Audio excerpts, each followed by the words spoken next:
ये बड़ स्वागत योग्य पदक्षेप बहु वर्ष धरिकी आम समिति तरफ दाबी हो आसूला जे स्वाधीनता संग्रामी मानकर भत्ता वृद्धि करा जाऊ एवं जो परिमाण रे मुख्यमंत्री आज घोषणा करिसंती ता निश्चित भाव में स्वागत योग्य। स्वाधीनता संग्रामी राज्य भत्ता जो माने पाउचंती तांको भत्ता 20,000 को वृद्धि करा जायछि। जो माने अणबंदी थिले 9,000 टंका पाउथले ताको मध्य 15,000 टंका करा जायछि एवं जो माने केंद्र भत्ता पाउथले पाउचंती ताको मध्य 8,000 रु 15,000 करा जायछि। ये एक स्वागत योग्य पदक्षेप।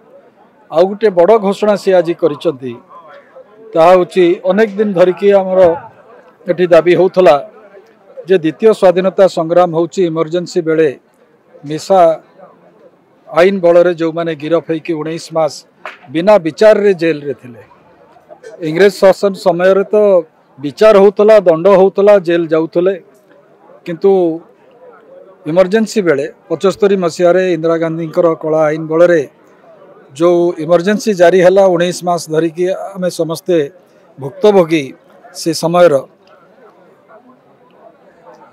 से परिवार मानकु मध्य से व्यक्ति मानकु मध्य भत्ता देवार व्यवस्था कराई 20,000 करी टंका प्रत्येक मासरे दिया जिवो। ये कार्यक्रम टी अन्य भारतीय जनता पार्टी शासित राज्य मानकरे आगुरु कार्यकारी हेई गलानी एवं आर सूत्रपात प्रथमे पटुआ जेतेबेले मध्य प्रदेश रे मुख्यमंत्री थिले सेतेबेले से ए कार्यक्रम आरंभ करथिले। एठी जो माने जनवरी 26 जून 26 इमरजेंसी रो कला आईन विरुद्ध रे एबे भी तार स्मारकी पालन करूचंती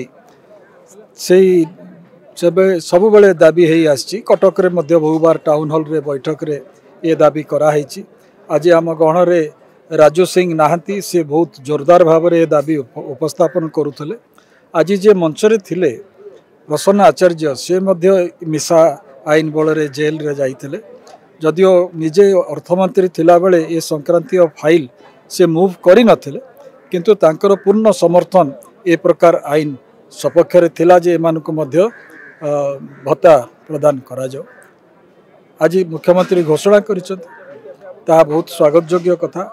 कारण मु व्यक्तिगत भाव में जाने एभली अनेक युवक से समय मानसिक भारसाम्य हरई देले जेल रे थिला बेले बा जेल रु बाहरिला परे कौन सी पद पदवी तांको मिलला नहीं। से संग्राम व्यर्थ हो गला बोली अनेक मन रे धारणा हला।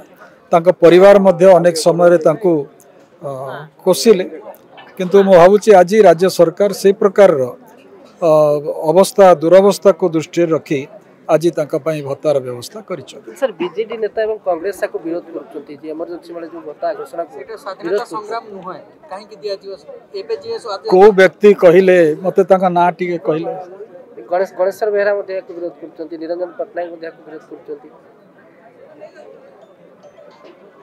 करबा कथा न भावुची गणेश्वर बाबूंकर ए पर्यंत कांग्रेस रंग छाड़ी नहीं।